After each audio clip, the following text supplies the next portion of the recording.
Negeri Kilang merupakan kepanjangan tangan dari sistem pemerintahan Kota Madya Ambon, Provinsi Maluku, dalam proses pelayanan publik atau pengurusan administrasi yang menyangkut dengan berbagai macam kepentingan masyarakat.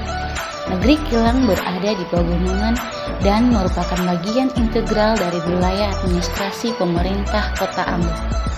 Negeri Kilang merupakan salah satu dari 8 negeri yang berada di Kecamatan Letimur Selatan, Kota Ambon, Provinsi Maluku. Negeri Kilang yang terletak di pegunungan dan berbukit serta memiliki pantai dengan luas 8,4 hektar dan wilayah pemukiman yang dihuni seluas 1,5 km bujur sangka dengan batas-batas sebagai berikut. Sebelah utara berbatasan dengan Desa Soya, sebelah selatan berbatasan dengan Laut Banda, sebelah barat berbatasan dengan Negeri Naku, dan sebelah timur berbatasan dengan Negeri Hukuri. Potensi fisik yang dimiliki di Negeri Kilang terdiri dari pemukiman yang berjumlah 200 rumah, sarana pendidikan yang ada terdiri dari 1 buah PAUD, 1 SD dan 1 SMK yang dipergunakan untuk proses belajar mengajar. Sarana peribadatan yang ada yaitu Gedung Gereja Immanuel. Untuk sarana kesehatan terdapat puskesmas pembantu, sarana perkantoran terdapat PLN Kilang, serta sarana pemerintahan terdapat kantor desa atau Negeri Kilang yang di dalamnya terdapat BUMDes serta perpustakaan. Negeri Kilang saat ini dipimpin oleh Raja Mikhail A.H.P. Dekwelju, Sekretaris Negeri Jeles Delakon, dan memiliki 4 soa yaitu Richard Rihulai, Lukas Latuheru, Yosel Lakon, dan Jelvi Patihawean, serta Marinho Renner Latuheru dan Yohanes Dekwelju.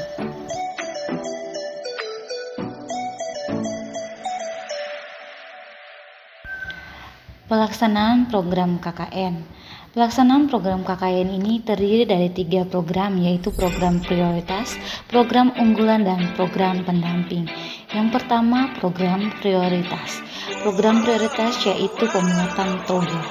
Toga adalah singkatan dari tanaman obat keluarga, berfungsi sebagai penyedia obat sekaligus berupa tanaman berestetika yang memenuhi kriteria keindahan pekarangan. Toga dapat memenuhi upaya kesehatan preventif atau pencegah penyakit, promotif atau peningkatan derajat kesehatan. Selain itu, toga juga berfungsi untuk meningkatkan kesejahteraan keluarga, antara lain sebagai sarana untuk memperbaiki status gizi keluarga, menambah penghasilan keluarga, meningkatkan kesehatan lingkungan pemukiman, dan melestarikan tanaman obat dan budaya bangsa. Tujuan dari program pembuatan toga yaitu mendekatkan tanaman obat kepada masyarakat untuk upaya kesehatan mandiri yang diarahkan untuk meningkatkan kesehatan, pencegahan penyakit, penyembuhan penyakit, dan pemulihan kesehatan.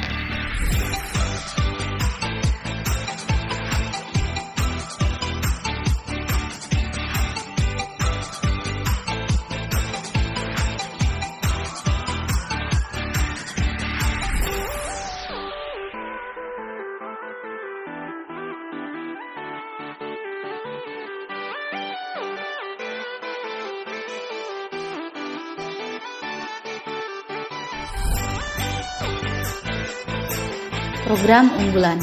Buku adalah jendela dunia, gudangnya pengetahuan dan ikon peradaban bagi seluruh bangsa di dunia. Situasi ini mendorong mahasiswa KKN Unpati Angkatan 48 Gelombang 2 mengadakan donasi buku dengan tujuan untuk menebarkan manfaat bagi dunia literasi, khususnya di wilayah Negeri Kilang, Kecamatan Letimur Selatan. Donasi buku ditujukan ke SD Negeri Kilang. Total buku yang didonasikan berjumlah 50. Beberapa genre buku yang didonasikan antara lain buku fiksi dan non-fiksi.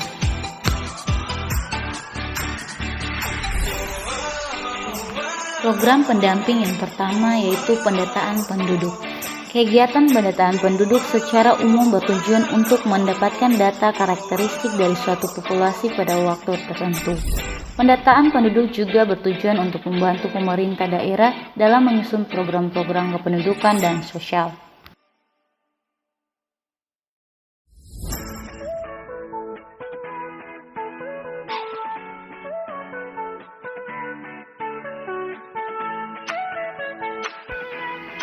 Program pendamping yang kedua yaitu pembuatan batas RT RW.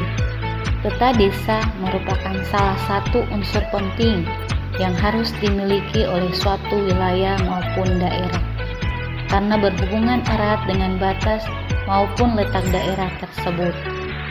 Keberadaan sebuah peta dalam suatu desa merupakan hal yang penting yang harus dimiliki oleh suatu desa agar mempermudah akses informasi wilayah desa.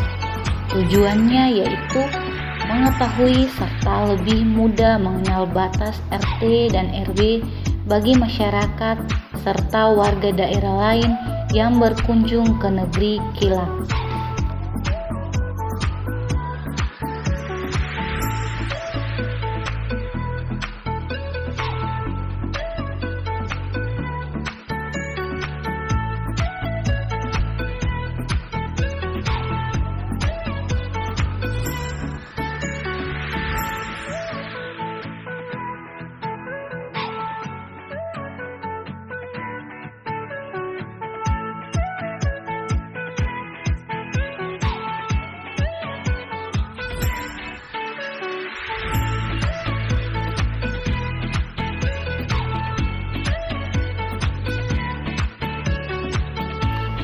Program pendamping yang terakhir yaitu pembuatan peta administrasi negeri kilat. Peta desa merupakan salah satu unsur penting yang harus dimiliki oleh suatu wilayah maupun daerah, karena berhubungan erat dengan batas maupun letak daerah tersebut. Keberadaan sebuah peta dalam suatu desa merupakan hal penting yang harus dimiliki oleh suatu desa agar mempermudah akses informasi wilayah desa. Oleh karena itu, diperlukan peningkatan kapasitas dan keterampilan sumber daya untuk menyajikan informasi geospasial dengan baik dalam bentuk peta. Dengan dimilikinya peta desa yang menampilkan informasi geospasial, maka aparat desa dapat mengetahui batas wilayah desa, mengidentifikasi dan inventarisasi potensi atau aset desa sebagai langkah awal untuk merencanakan pemberdayaan potensi yang dimiliki desa. Selain itu, dengan peta desa dapat diketahui pula hal-hal yang dapat menjadi kendala dalam upaya pemberdayaan potensi tersebut, sehingga dapat dilakukan langkah-langkah penyelesaiannya. Desa seringkali tidak mengetahui secara pasti batas wilayahnya,